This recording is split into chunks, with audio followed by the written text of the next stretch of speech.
Jagmeet Singh has just made a comment that's sending shockwaves across Canada, and it's got everyone talking. Some are calling it a bold truth, while others are slamming it as divisive and hypocritical. But here's the kicker. This isn't just about one comment. It's about what it reveals about Singh's leadership, his party, and the state of Canadian politics as a whole. In this video, we're breaking down exactly what Singh said, why it's sparking so much outrage, and how it could impact his political future. Is he standing up for justice, or is he alienating voters at a time when his party can't afford to lose any more support? And what does this mean for the upcoming election, where the stakes couldn't be higher? Stay tuned, because we're diving into the controversy, the backlash, and the bigger picture behind this political firestorm. Trust me, you don't want to miss this. Before we continue, I'd like to quickly ask for your support. If you're enjoying this content, consider liking the video and subscribing to the channel. Did you know that over 98% of our viewers watch without subscribing? Your support is completely free and helps us create more of the content you love. If you've already hit that button, thank you. Now let's get back to the video. I have seen, if I can be really blunt, I've seen Here we go. a lot of older white men fail upwards again and again. Wow, that's a bold statement from Jagmeet Singh. He's calling out what he sees as a pattern of privilege. Older white men getting ahead despite their failures. But here's the thing. While some people agree with him, others are saying this comment is divisive and unfair. Is this a valid critique of systemic privilege, or is it just identity politics at its worst? Now let's talk about why this comment is so controversial. Canada is a country that prides itself on diversity and inclusion, but comments like this can feel like they're drawing lines between groups instead of bringing people together. Critics argue that Singh's words could alienate voters who might otherwise support his policies. And in a political climate where every vote counts, this could be a risky move. Send a message of strength. We need to have a real war room ready to go, fighting for Canadian jobs with unions at the table. Here, Singh is trying to rally support for Canadian workers, emphasizing the need for unions and a strong economy. But his earlier comment about older white men is overshadowing this message. Critics are saying that instead of focusing on solutions, Singh is creating unnecessary divisions. And let's be honest, when people are struggling with housing, inflation, and healthcare, is this really the conversation Canadians want to have? Let's not forget that Singh's party, the NDP, has historically been the voice of working-class Canadians. But under his leadership, the party has struggled to regain its former influence. Some analysts believe that comments like this are part of the problem. They distract from the bread-and-butter issues that matter most to voters, like jobs, wages, and affordability. We believe if you don't change things, you're going to have the same system. And the same system is going to benefit those that were already in power. Singh is pointing out something a lot of people feel, that the system is rigged to benefit those already at the top. But here's the problem. Instead of offering clear solutions, his comments are being seen as more about blame than action. And this isn't the first time Singh has faced criticism for focusing on identity politics instead of the real issues Canadians are dealing with every day. Let's take a step back and look at the bigger picture. Singh's critique of the system isn't wrong. There's plenty of evidence that wealth and power are concentrated in the hands of a few. But the way he's framing the issue is what's causing backlash.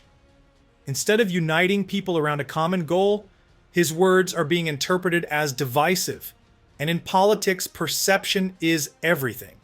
When Trump trash talks Canada, we got the leader of the Conservative Party repeating that garbage. That hurts Canada, that hurts Canadian workers. Now, Singh is taking a shot at the Conservatives, accusing them of echoing Trump's rhetoric. But here's the irony. While he's calling out others for being divisive, many people feel his own comments are doing the same thing. Instead of uniting Canadians, Singh's words are being seen as polarizing, especially at a time when the country is already deeply divided. Singh's criticism of the Conservatives also raises another question. Is he deflecting attention from his own party's struggles? The NDP has been losing ground in recent elections, and some believe Singh's focus on identity politics is part of the reason.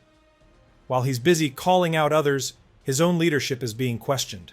It is a big, sprawling bureaucracy with far too many people working for it. There will be less people working for the CRTC when I'm Prime Minister because they'll have less power and they'll have a hell of a lot less to do. Meanwhile, Pierre Poilievre is staying out of the identity politics drama and focusing on cutting government bureaucracy.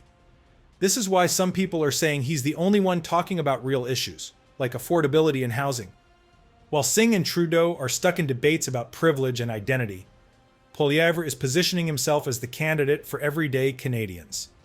But here's the catch. Poilievre's promises to cut bureaucracy and reduce government spending sound great on paper, but critics argue they lack detail. How exactly will he make these cuts without affecting essential services? And will his focus on smaller government actually address the root causes of Canada's economic challenges? These are questions voters will need to consider. Poilievre's message is clear: less government, more efficiency. And for Canadians who are frustrated with rising taxes and government overreach, this is resonating. But here's the question: is this enough to win over voters, or is it just another political promise that won't lead to real change? Let's also consider the timing of these comments. With inflation still a major concern and many Canadians struggling to make ends meet, Poilievre's focus on affordability is striking a chord, but critics argue that his approach might oversimplify complex issues. Cutting bureaucracy might save money, but will it solve the deeper problems in Canada's economy? That's up for debate. What we need to do is acknowledge that Trump is a bully. Bullies look for weakness. That's why he's trolling us. So we need to send a message of strength. Singh is trying to position himself as a strong leader who can stand up to global figures like Trump. But here's the problem. His own leadership is being questioned. Under Singh, the NDP has struggled to connect with voters, and their support has been shrinking. So, while he's calling out others, many are asking if Singh himself is failing to deliver. Let's also talk about the broader implications of Singh's comments. In a world where political leaders are increasingly judged by their ability to unite people, Singh's words are being seen as a step in the wrong direction. Whether you agree with him or not, it's clear that his approach is sparking more controversy than consensus. So, what do you think? Did Jagmeet Singh's comment cross the line, or is he just speaking uncomfortable truths that some people don't want to hear? Is this a moment of bold leadership, or is it a sign of a deeper problem with how politics is being played in Canada?